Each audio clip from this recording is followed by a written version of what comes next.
오늘 우리에게 주신 하나님 말씀은 욥기 4장입니다. 욥기 4장 1절부터 21절까지의 말씀을 함께 보시겠습니다. 욥기 4장 1절부터 21절까지의 말씀입니다.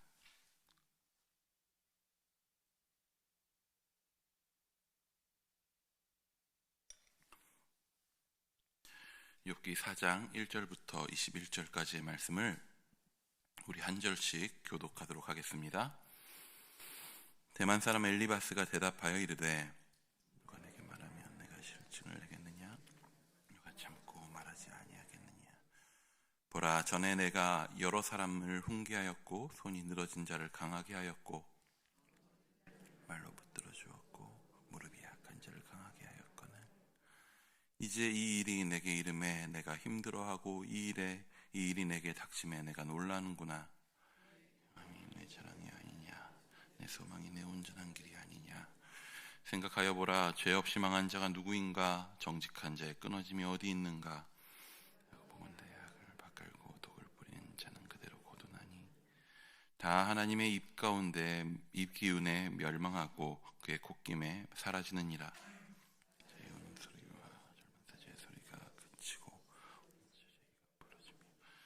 사자는 사냥한 것이 없어 죽어가고 암사자의 새끼는 흩어지느니라.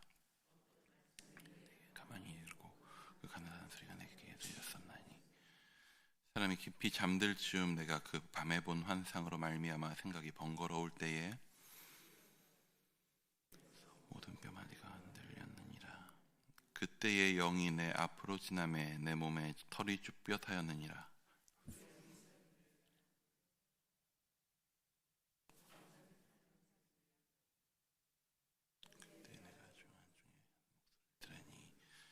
사람이 어찌 하나님보다 의롭겠느냐? 사람이 어찌 그 창조하신 이보다 깨끗하겠느냐? 믿지 아니하며 그의 천사라도 미련하다 하시나니 하물며 흙집에 살며 티끌로 털을 삼고 하루살이 앞에서라도 무너질 자이겠느냐? 심천형 사이에 되며 영원히 사라지되 함께 읽습니다. 장막줄이 그들에게 믿지 아니겠느냐? 그들은 지혜가 없이 죽느니라. 광고 있습니다. 이대집합 카이로스 다락방 이영재 집사님의 어머니 고 김성열 권사님이 11월 5일 소천하셨습니다. 오늘 오전 10시에 발인이 있습니다. 발인 예배는 9시 30분, 교회 출발은 그 20분 전인 9시 10분입니다. 빈소는 신라건 일산 장례식장입니다. 고인의 시신기증으로 오늘 발인 예배로 모든 장례의 일정이 끝나는 점 참고 바랍니다. 슬픔 당한 유족들을 위해 중보해 주시기 바랍니다. 아이들이 공부를 할 때 문제집을 풉니다. 문제집 보신 적 있으신지요? 그 문제들로 빼곡히 가득한 문제집 맨 뒤에 혹시 뭐가 있는지 아세요? 답안이 있죠. 모범 답안이라고 쓰여서 있는 두꺼운 부분이 또 하나 있습니다. 학원이나 학교에서 문제집을 몇 페이지 풀어오라 하는 숙제들을 내줍니다. 그때에 문제집 맨 뒤에 있는 모범 답안은 어느 순간 모범이 아닌 탈선의 온상이 되기가 쉽습니다. 문제의 답을 얻기 위해서 굳이 다른 참고 서적을 찾을 필요가 없습니다. 수십 페이지를 그냥 집어서 넘기기만 하면 거기엔 옮겨서 쓰기만 하면 문제가 해결되어 버리는 답들이 존재합니다. 그래서 선생님 또는 부모님들이 그걸 또 어떻게 합니까? 뒤에 모범 답안 부분들을 어떻게 하셨습니까? 찢었죠. 찢었습니다. 잘라서 버리기도 했습니다. 그래서 언제부턴가는 너무나도 편하게 뒤편 모범 답안 부분을 찢지 않아도 분리가 되는, 소책자로 분리가 되도록 문제집이 제본돼서 나오기도 했습니다. 그런데 부모님 입장에서는 어떨지 잘 모르겠지만 가르치는 교사 입장에서는 모범 답안을 학생으로부터 거두어가는 것, 띄어가는 것에 대한 고민이 많이 있습니다. 왜 그렇습니까? 모범 답안은요, 문제집을 통해 학생이 학습을 하는 과정에 반드시 필요하기 때문입니다. 모범 답안에는 절대 답만 쓰여 있지 않습니다. 답 아래에 답을 풀어가는 풀이 과정 및 설명들이 함께 들어가 있습니다.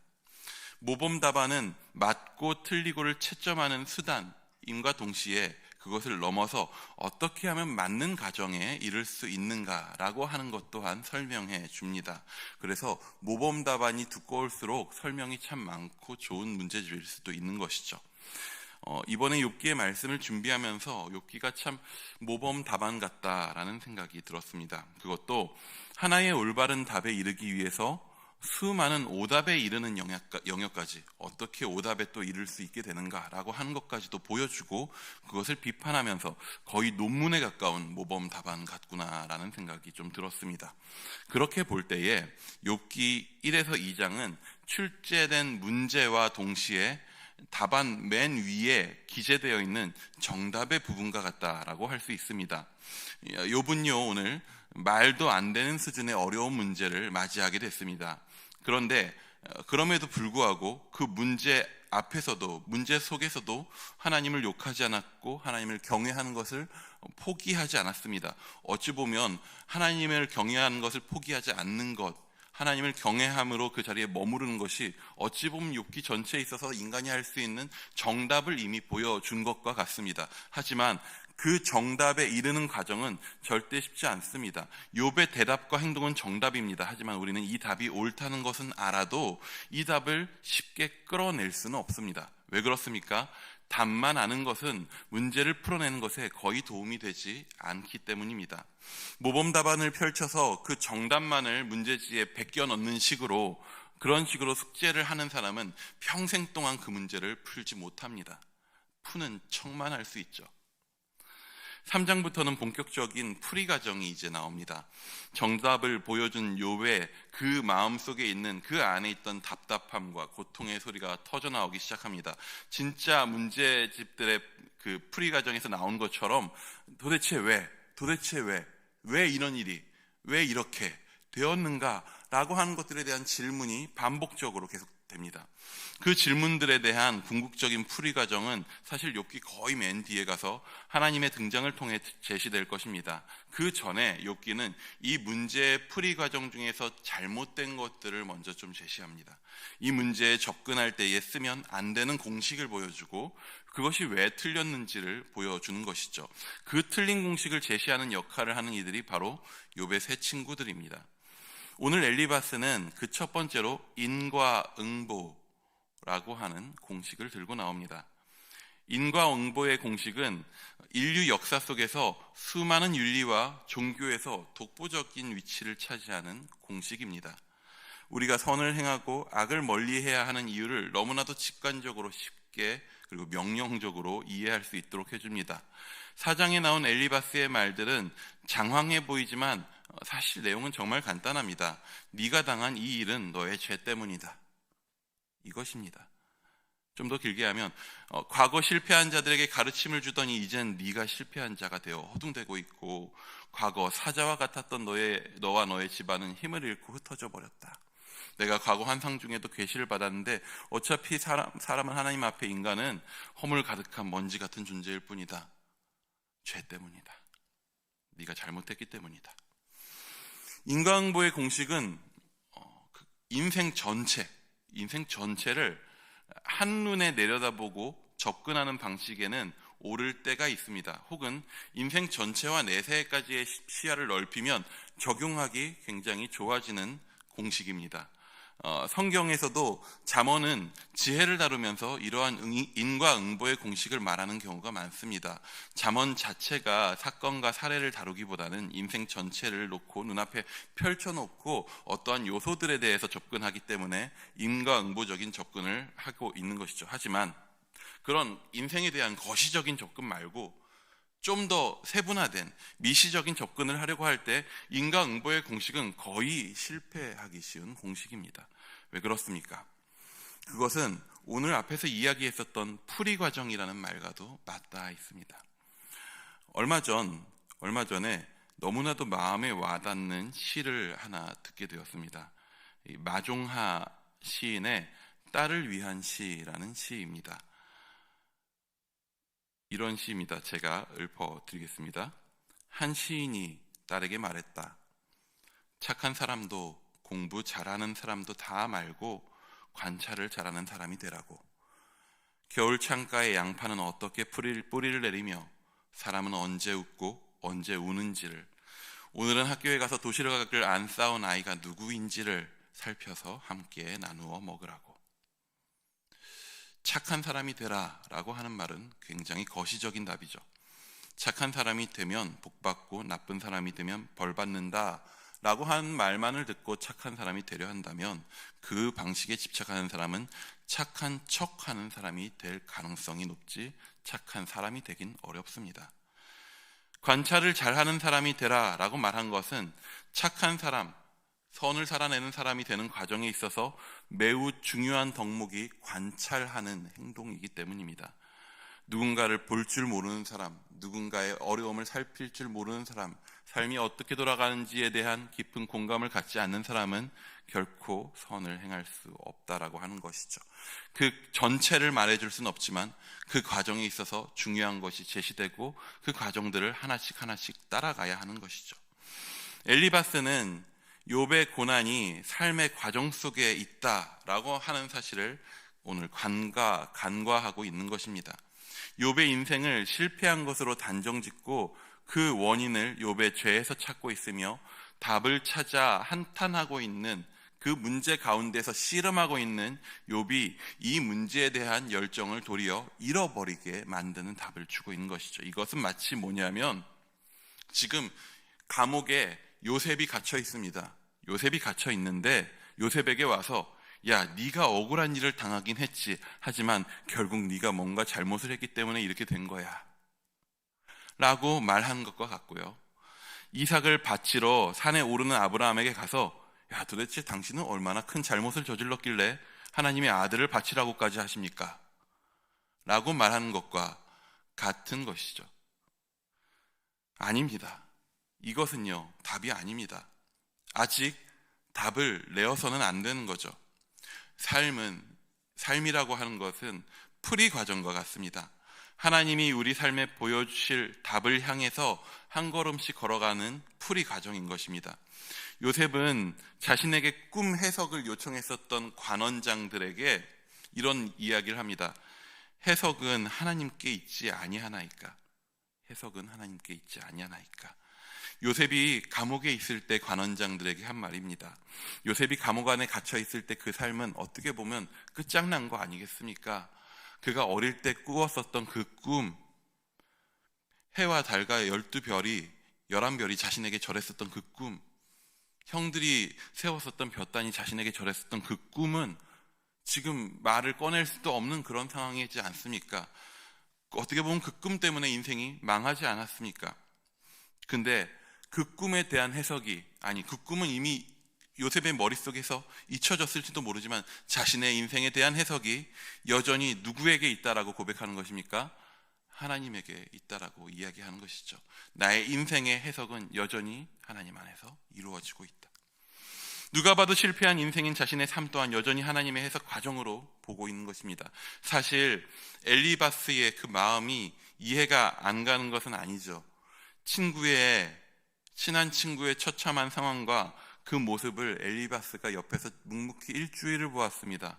그 일주일 후 욥이 한탄을 하고 있습니다. 그간 얼마나 마음이 불편했고 얼마나 어려웠을까요? 자기 안에 얼마나 많은 질문들, 욥 안에 있었던 그 왜 나에게, 왜라고 하는 질문이 엘리바스 안에서도, 욥을 바라보고 있는 엘리바스의 그 안에서도 끊임없이 맴돌고 그를 괴롭혔을 것입니다. 이 처참함이 어째서 우리에게, 이 사람에게, 그 괴로움 속에서 그 괴로움을 어떻게든 씻어내고자 엘리바스는 어떤 결론을 내리냐 하면 가장 자신이 아는 편한 공식을 가지고 거기에 대입한 것입니다. 인과응보의 공식을. 욥의 고통은 끝나지 않고 있지만, 그래서 욥은 포기하지 않고 그 문제에 직면하고 있지만 엘리바스는 인과응보라고 하는 보편적 공식으로 이 문제를 대충 풀어버리고 고통당하고 있는 욥에게도 틀린 답을 그냥 받아들이라 요구하고 있는 것입니다. 우리는 답이 넘쳐나는 시대 속에 살아가고 있습니다. 답이 너무나도 많습니다. 완제품을 소비한 것에 익숙한 세상 속에 살아가고 있죠. 어떠한 제품이 만들어지는데, 우리의 밥상에 식사가 차려지는 데까지의 과정조차도 우리는 눈으로 보지 않은 채로 배달 한 번이면 먹을 수 있는 시대 속에, 한 번이면 답이 내려지는 것이 너무나도 익숙한 시대 속에 살아가고 있습니다. 당장 눈앞에 있는 문제는 빠르게 해결해서 치워버리는 것이 지혜다라고 하는 그러한 세상 속에서 당연하게 그것을 바르게 여기며 살아갑니다. 이러한 삶은 점차 삶에 대한 묵상을 잃어버리게 만들고 삶에 주어진 문제들 속에서 하나님과 깊이 씨름하는 과정을 쉽게 그 답 속에, 잘못된 공식 속에 넣어서 해결해버리거나 혹은 포기하게 만듭니다. 모범 답안을 보고 정답만을 베껴 적는 사람은 공부 안 한 것입니다. 그에게 주어진 공부의 시간은 의미 없는 것이 되어버렸고 그는 아무것도 배우지 못한 학생이 되는 것입니다. 우리에게 주어진 삶은 선물입니다. 그 삶이라고 하는 그 시간들, 그 호흡들, 그 모든 것은 선물입니다. 우리는 이 삶의 끝에서, 이 삶의 마지막에서 우리가 상상도 못할 놀라운 정답으로 우리에게 모든 것을 보여주실 하나님을 마주 대면할 것입니다. 우리의 삶의 모든 순간은 그 놀라운 정답에 이르러가는 풀이의 과정이라고 할 수 있습니다. 모범 답안의 풀이 과정을 보면서 하나하나 곱씹으면서 그 문제를 따라가서 풀어보기도 하고, 틀려도 보고, 이해가지 않는 부분에 고민도 하고, 어느 순간에는 풀이 과정을 보지 않고 스스로도 한번 풀어보고, 그런 식으로 문제를 애써가면서 끙끙거리면서 문제를 풀어본 학생은요, 정답에 이르렀을 때의 학습의 기쁨이 무엇인지, 공부하는 기쁨이 무엇인지 맛보게 됩니다. 우리의 삶이 우리의 답이 되신 하나님과 동행하는 귀한 풀이의 과정이 되기 원합니다. 오늘의 문제가, 오늘의 어려움들이, 오늘 삶에 있는 그 모든 짐들이 어찌 보면 빨리 해치워버리고 싶은 무게로 여겨질지도 모르겠습니다. 하나님께서 그 모든 문제들을 원활하게 잘 우리 삶에서 해결해 주시기 원합니다. 하지만 하나님께서 보시는 것은 그것보다 더 큰 것입니다. 욥에게 다가온 시험은 그 문제보다 더 큰 무언가를 세상 가운데 보여주려고 하는 과정이었습니다. 우리 삶은 하나님께서 귀하게 우리 삶 가운데 보여주신 문제입니다. 그 문제 가운데서 하나님께서 보여주시는 아름다운 정답 가운데 함께 걸어갈 수 있기 원합니다. 그 과정이 좀 힘겨울 수 있고 머리가 아플 수 있고 정말 많이 욥처럼 괴로움을 한탄할 수밖에 없을지도 모릅니다. 하지만 포기하지 마시기 바랍니다. 하나님께서는 반드시 그 답으로 우리에게 보답해 주실 거고, 그 답은 우리 중 어느 누구나 다 기뻐 만족할 수 있는 정답이 될 것입니다. 그 기대함으로, 감사함으로 함께 걸어갈 수 있는 우리 일산충신의 성도님들 되시기를 축복합니다. 기도하겠습니다.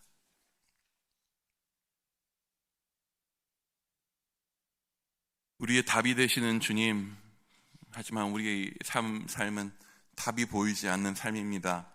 그래서 욥처럼 우리는 죄에 앉아 통곡하고 우리 몸의 괴로움을 한탄하고 있어야 하는 순간들도 참으로 많이 있습니다. 하지만 주여, 욥이 했었던 정답, 아직 답에 이르지 못했지만 그럼에도 불구하고 답이 무엇인지 알고 일단은 거기에 머물러 힘써 애써 부딪혀 봤었던 그 삶을 바라보게 하여 주시옵소서.